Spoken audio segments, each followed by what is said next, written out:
let you know that creating a standout resume for your Google application is a lot more straightforward than you think it is. Hi everyone, welcome back. My name is Brittany Hayles, and this is Hayles Consulting, a business dedicated to helping you gain clarity in your career and life. Today I'm letting y'all in on a little behind the scenes secret, and that secret is the resume that got me into Google. Having been someone who's worked in recruiting at Google, I will tell you right now that when an application goes up on the website, thousands of people submit applications, sometimes within minutes. And you may be saying to yourself, well, girl, listen, if that many people are applying, how am I ever gonna be competitive? How am I gonna stand out? So in today's video, I'm gonna be walking you through the resume that I submitted when applying to Google. And also, I'll be walking you through 3 tips you should absolutely keep in mind when applying to Google. Before we get started, you know the drill. Go ahead and click that subscribe button down below, that little button, the little red button. And do not forget to follow Hayles Consulting on Instagram for tips every single day. Also, subscribe to the Hayles Consulting email list where I send out events, conferences, and every resource that you need for a successful career.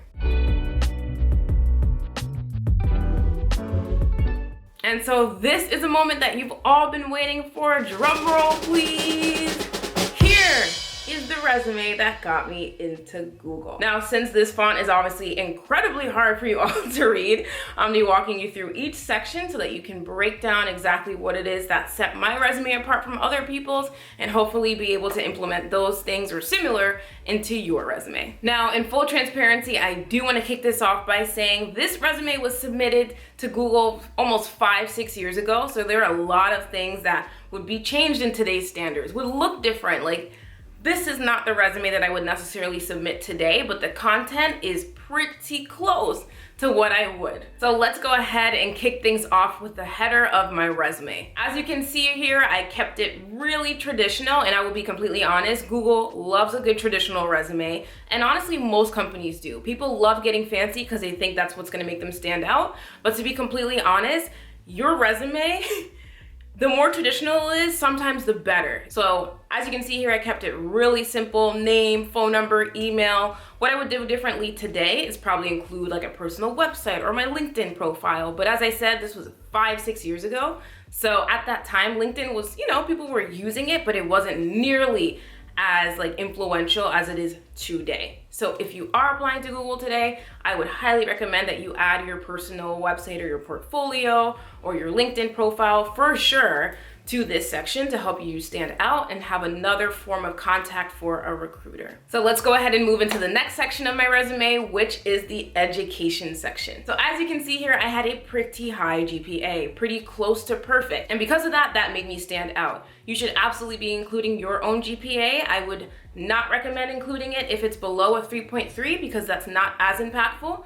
But especially if your GPA is above a 3.5, 100% you should include it. I get the question all the time if you have to go to an Ivy League or if you have to be in a top 20 university in order to get into Google. Let me be a shining example of the fact that literally it doesn't matter where you come from, you can work at Google. I went to a school that a lot of people have never heard of a day in their life unless they're from New England or from the tri-state area, just because it is a smaller school. So don't let that hold you back, because myself and thousands of other people have never went to school in the Ivy League and don't plan on going, and we are here and we are thriving. Now, if you are applying for a tech position at Google, you should absolutely be including what programming languages or what technical or software work you do have experience with. Just because it is a technical company, you're applying to a technical position. Now let's head into the next section of my resume, which is the experience section. Now in terms of the experience section, this I would say is the most important because, as I said before, relevancy is one of the main things that they're going to be looking for on your resume, and that relevancy stands out in your experience section. I was a sales intern at Google. As you can see here on my resume, I have sales experience. It was like a direct correlation. It was pretty easy to map me into the Google internship because of the fact that I had experience in what they were looking for. Now, I will say another thing I did very well was writing the descriptions for the jobs and the positions that I completed. I clearly recognized that I was applying to a tech company, so even those roles that weren't as technical, I was figuring out a way to make them sound more technical. So hear me out for a second. This is me. I was reading through these and I was dying because I'm like, I wrote this? Mind you, I was a junior or a sophomore in college. I can't even remember anymore. Like, I was pretty young, and my ability to really display what I did and how it worked and how that was technical was amazing. So under my RA experience, and anyone that doesn't know what a RA is, it's a resident assistant. So basically, I was like managing the students within my college dorm. I was the resident assistant, okay? But here's how I wrote it. I said, use data analytics to refine previous residential life events that in turn resulted in attendance doubling. So what I essentially said is that I analyzed some data. Because I analyzed that data, I was able to plan an even better event, and that event that before had maybe 5 people in attendance now had 10 because of that data that I analyzed. Poof, you know what I mean? Like, I turned event planning into basically being a data analyst. And I knew that I had to do that in order to get into a tech company. So the second one that I wrote here was for my fitness instructor position. Develop and implement strength training programs through research and work directly with students to reach their fitness goals.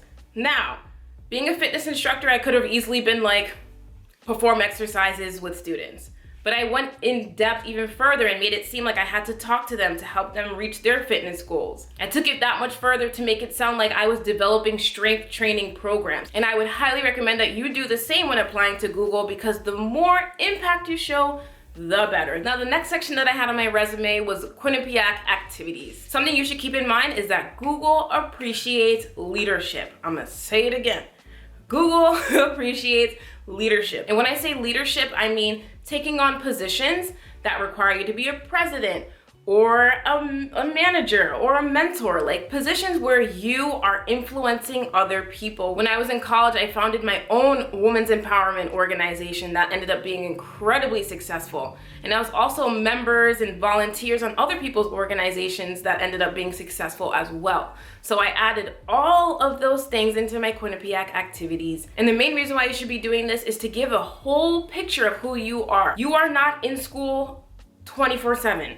You are not working 24/7. Like, there are other things that you do, and a recruiter and a hiring manager wants to see that. Who are you outside of the classroom? Who are you when you're not at work? So I'd highly recommend, if you founded an organization or you're a member of one or a treasurer, or you hold a position on an organization board, absolutely add that to your resume. Now, if I was writing my resume today, what I would do differently in this section is to add more external leadership experience as well. And the reason why that external experience is important is because it shows that nobody asked you to do that. There was no arena set up for you to necessarily do that. You went out and sought those leadership positions on your own. Whatever it may be, look for those external leadership opportunities, because it shows that you are willing and seek opportunities to lead and influence others. Now, for the final section on my resume, which was the interests and skills section. The interest section is absolutely not necessary at all,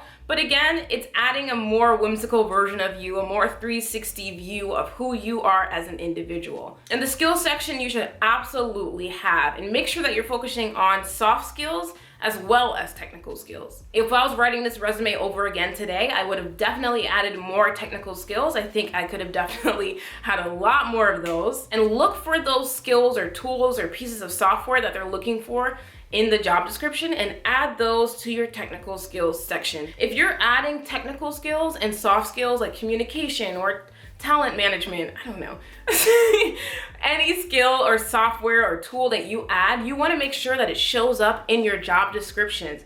So if you wrote that you are advanced in C++ or Python, you want to make sure that in either one of your internships or one of your jobs or one of your projects, you've shown that you use C++ or Python in real experience, and proving that you can work with those skills and those tools. So now that we've walked through the resume that got me into Google, I want to walk you through 3 tips you should absolutely keep in mind when applying to Google.